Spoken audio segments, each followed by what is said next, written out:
Hi, welcome to the call today. My name's Rick Nusky, and in this tips, tricks, and traps video, I want to talk about a free software option for those of you who are looking to capture user behaviors for your site and do it for free.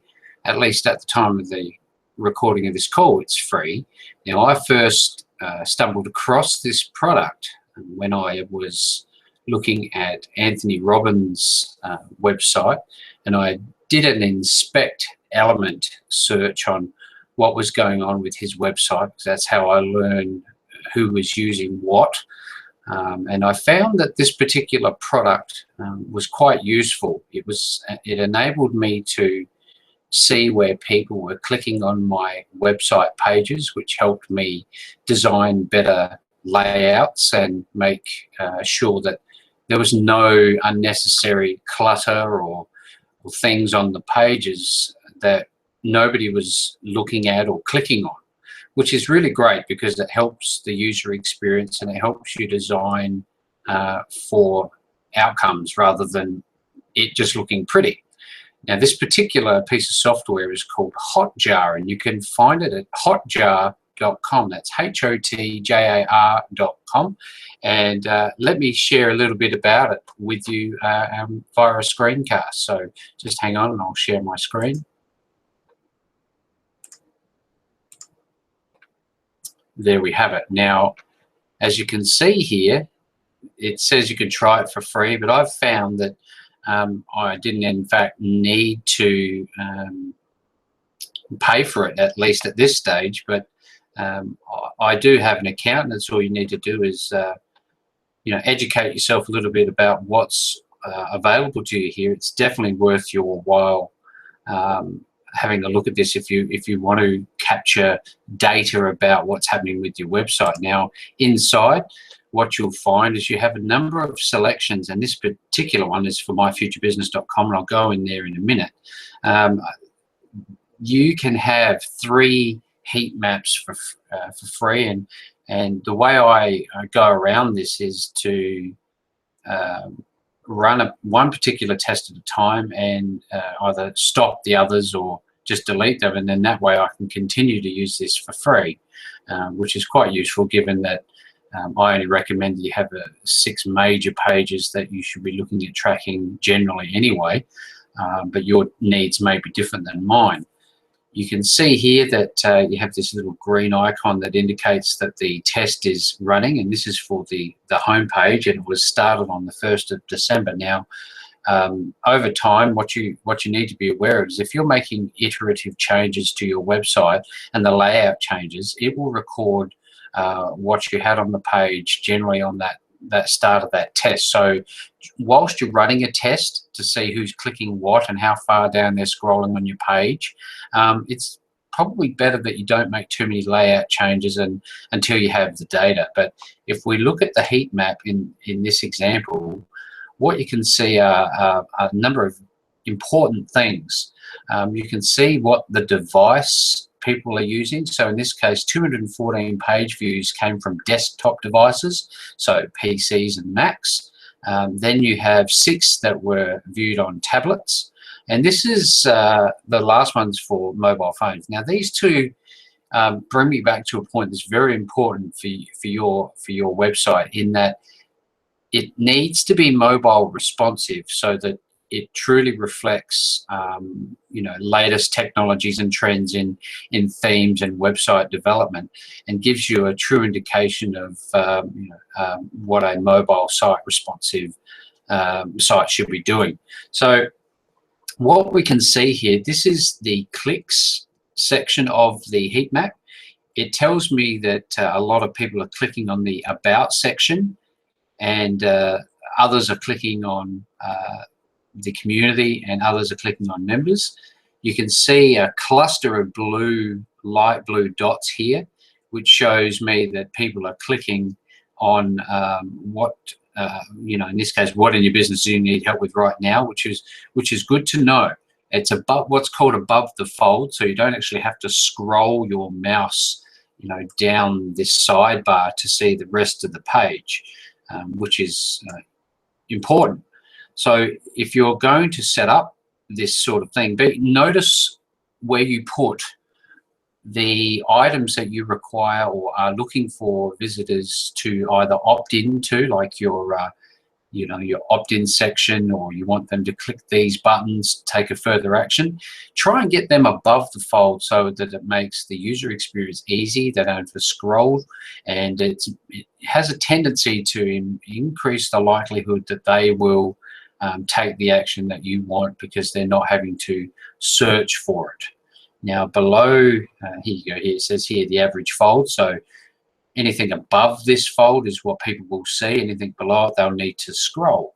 So you can see there what's happening, and you can see that people also clicking on our Connect with Us buttons and terms and conditions and privacy policies. So these are all clues as to what you might want to change, you might want to test. In this case, you might want to move this into a 2-column layout.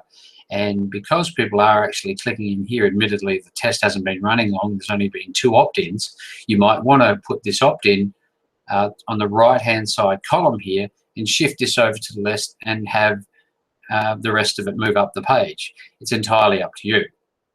Now on the next option for your heat maps, what it will be showing you is that there is a lot of movement.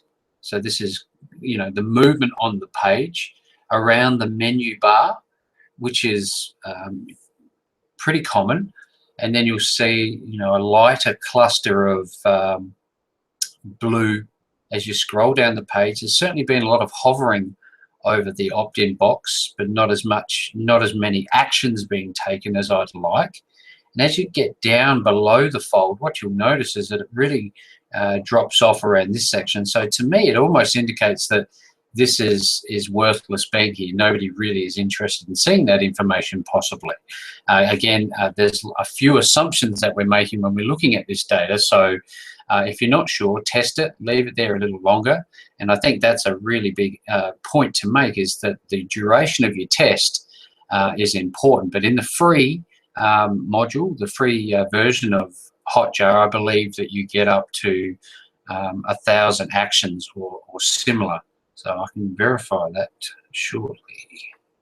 So as we scroll down, you also notice there's not much else happening down the movements page. So it tells me that the idea that having things above the fold stays true. A lot of people are acting above the fold. So if we go to the final item, which is the scroll option, what you'll find there is some pretty in-your-face type of colors, and it says that anything in the red, 100% of the visitors who have come to your site have reached this point, and you would expect that because it's above the fold. However, as they scroll down below the fold, you'll notice that we have this rainbow effect happening. And as we scroll down, you'll see the percentage of visitors who've reached this point drops off. So, again, even though nobody clicked on the previous page in this area, it's telling me that 8 out of every 10 people that saw the page saw this information. So it may still be relevant, not sure, we'll have to test it. And here, less than 1 in 4 people who got to this point actually viewed it, and even less as you scroll down the page. And that's typical of what you expect to see with heat maps. Okay, so that's heat maps. Once you've finished that, you can download it, so which is kind of cool. Even though it's a free version, you can still do that. You can share it with other team members, which is also a cool feature. Now, you can also do recordings of actual visitor activity. Now, in this instance, there's nothing recorded because I'm not actually recording anybody's live site visits.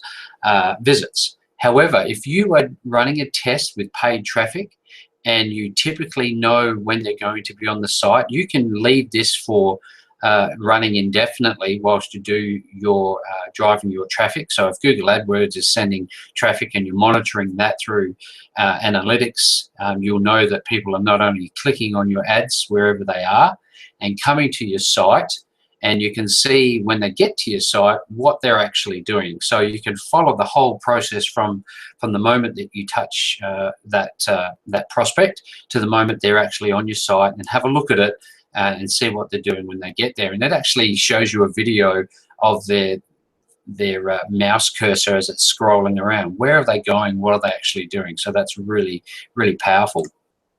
Another great tool which helps you, to me it's very similar to Google Analytics in as much as it tells you the user flow. So typically your landing page or your home page in this instance would be the highest session rate, and then as they go through your funnel, could go from your landing page through to your webinar, from your webinar to your cart, from your cart to your checkout.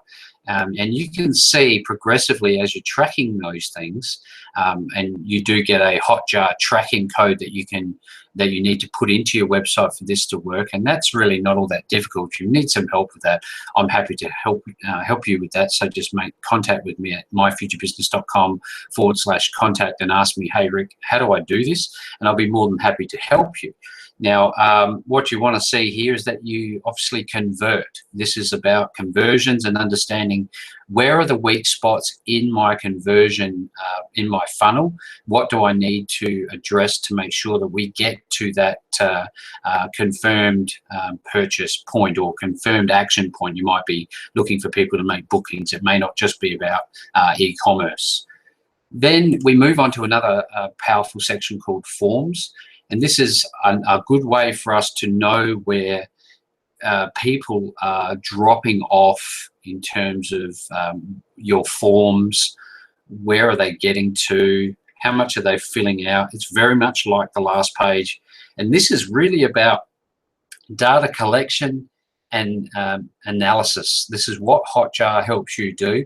There's nothing worse than having a website and guessing where you need to make changes to improve it. This will help remove that in combination with Google Analytics, which is what we use. And it's something I would recommend if you're looking just to dip your toe into heat maps and things like this.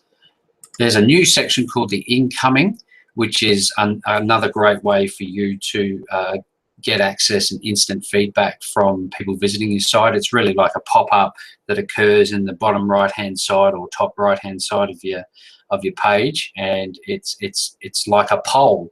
Again, this is free and a really good option. We don't necessarily use it because we use another solution called Live Agent, but that's for another video.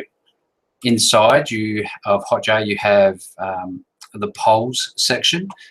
In this case, it's inactive for us. We had one set up for what do you want most poll, done some time ago now, but if we review the responses, you can see of the people that were reviewing it, where they came from in terms of their country, what pages they were looking at, what types of devices, what type of browser, what type of PC or Mac were they using, and the date that this occurred, what day did they see it, and what were they interested in based on what you were asking. And if you, in this case, we asked them, would they like a request? And they've provided some further information. So that's really just a test to show you how this works. And in a similar way, you can also run surveys. Now, this is extremely powerful, especially if you're using what's known as the ask approach, which is essentially using surveys to ask your visitors, your audience, your target market, where are their biggest pain points? Again, there's nothing worse than guessing. And if you're not using surveys in your business, I strongly suggest that you start looking to use them or use them. And this is a really great way to get this up and running for free. Hotjar. So in this case, what they'll do is give you a link, and you can just take that link and make it something you put in your email marketing campaigns, where they say, after they purchased or they didn't purchase, hey, look, how did you find the experience? Did you enjoy the program or the product? And if they click on that particular link, it'll open up a page where you've set up some form with a number of questions. In this case, I had 5 or 6 questions, and that sort of lays it out horizontally here. And, what stopped you from buying from us? What persuaded you to check out My Future Business? Whatever questions are relevant to your business, that's where you can look at that. Now, we don't necessarily use the recruiters section much, but again, it's the same way to get information about possible recruitment methods that you can use to drive interest in your website. So we don't use that much at the moment, but it's another option that's in there. So really, that's Hotjar in a nutshell. There's not a great lot more that I can share with you about it, but definitely have a look at it. It's hotjar.com, hotjar.com, sorry, and enjoy it. If you have any questions or want some help with it, come back to me and we can work through it together. Talk with you again soon.